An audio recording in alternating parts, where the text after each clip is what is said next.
Hello friends, this is Vijay Bambani, and in this video I want to update you about the murky world of commodities trading, essentially industrial metals trading. As I record this video on a Tuesday early evening, I can see copper futures on the multi-commodity exchange in India approximately lower by 3.75%. Do remember, 4% down is a lower circuit. Zinc is 2% down, which is halfway down to the lower circuit, and nickel is down 3%, which is just 1% away from a lower circuit.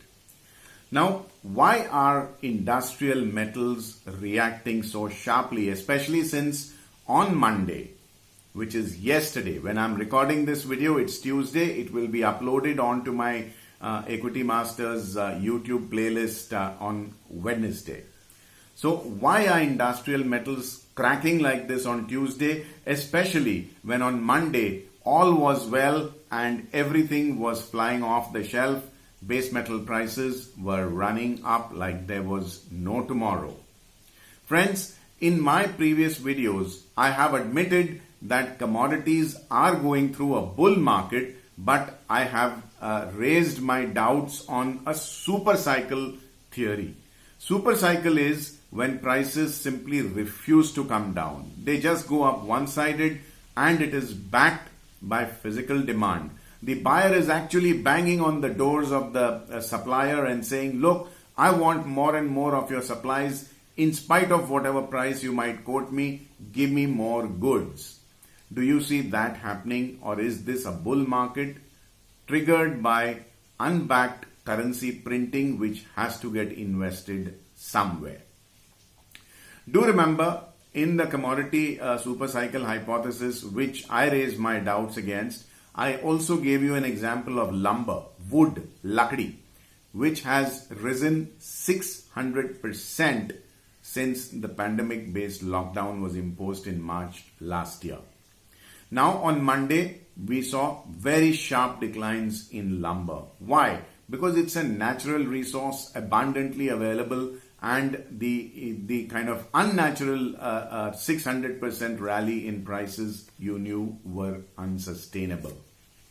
Now, let's take a look at why base metals are falling and why older guys, people who've been trading commodity markets for many years, are skeptical about the markets.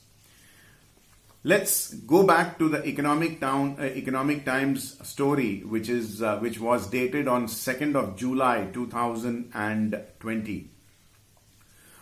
If you Google search this, China's fake gold reserves.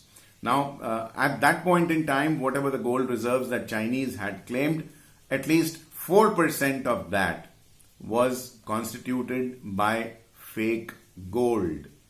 Now, the Chinese are a closed economy.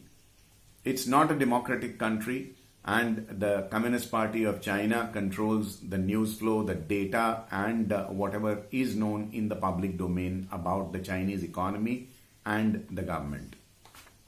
Since 2012, the People's Bank of China, or PBOC, has stopped reporting detailed balance sheets of banks. What we do get is a sketchy figure of the profit and loss data of these banks, but the non-performing assets, or the NPAs, and the defaulting debtors or the borrowers of the bank's details are not shared. Do note that most commercial activity in China is state-controlled, and therefore the borrowings are also of state corporations. Therefore, not disclosing this data is to the advantage of the Chinese, which is where shadow inventories come in. Now, if you actually remember an old incident, those of you who've been trading the markets as long as I have will recollect the influencing of copper prices by the Chinese in the calendar year 2005.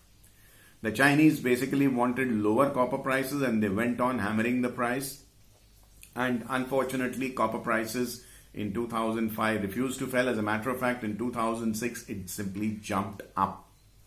If you Google search that, I'm sure somewhere or the other there will be ample material available to you about this incident. Do note that the Chinese consume about 1/5 or 20% of all global supply of base metals or industrial metals. They import this base metal, consume it as raw material, turn it to finished goods, and then export it back. The one way they can send out a message to the world that all is well with the Chinese economy is continue to import this metal as if they are still buying this raw material due to industrial demand.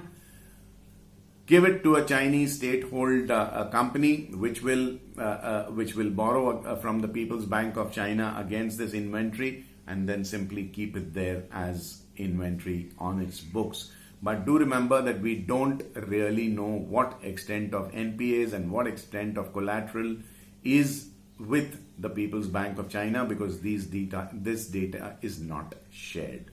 So this kind of shadow inventory is something that is very prevalent all over the world.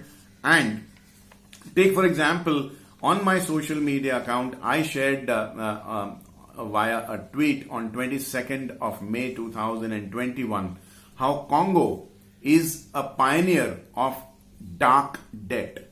You see, what most of these African countries are doing is they are exporting natural resources, which could be farm produce, which is agri-commodities, or even base metals, gold, wherever it is found, even energy, which is gas and oil.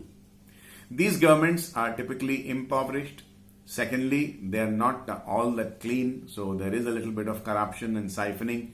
And what really happens is that you borrow from international monetary agencies using the collateral of future mining of these base metals or whatever commodities that your country is exporting.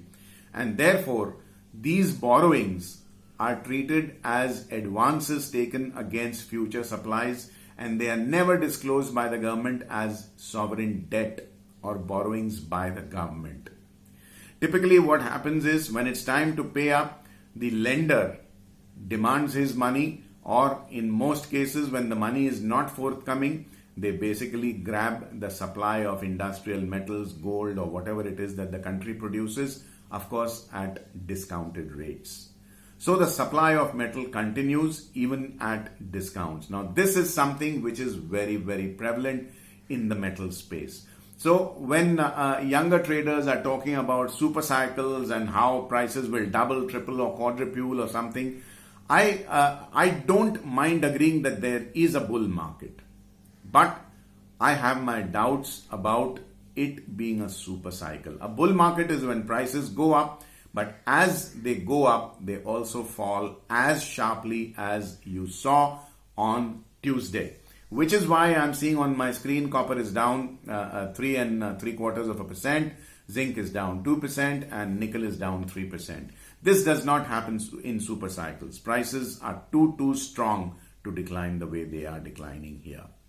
So these shadow inventories, these shielded figures, and these dark debts are a way of society, are a way of the world, and this cannot be wished away. And as long as this can't be wished away, one cannot really be sure that you are in a super cycle. I hope this video clarifies a lot of things in your head about what to expect from the market in a real world rather than an air-conditioned glass bubble, in which case most of us traders tend to live in. With this realistic note, I'll bid goodbye to you, not before reminding you to click like on this video if you agree with what you saw, and subscribe to my YouTube channel if you haven't already done so. Click on the bell icon to receive instant alerts about fresh videos being put up out here. In the comment section, do let me know what you think of this video, good, bad, ugly. I'd love to hear from you. Also, help me reach out to like-minded individuals by sharing my videos with your family and friends. I wish you have a very, very profitable day, my friends. Take very good care of your health, your family, your trades and investments. Thank you for your patience and watching my video. Take care. Bye-bye. This is it. the only 20 stocks to own forever. Click here to reserve your free spot for our special event on Forever Stocks on 21st June at 5 p.m. IST.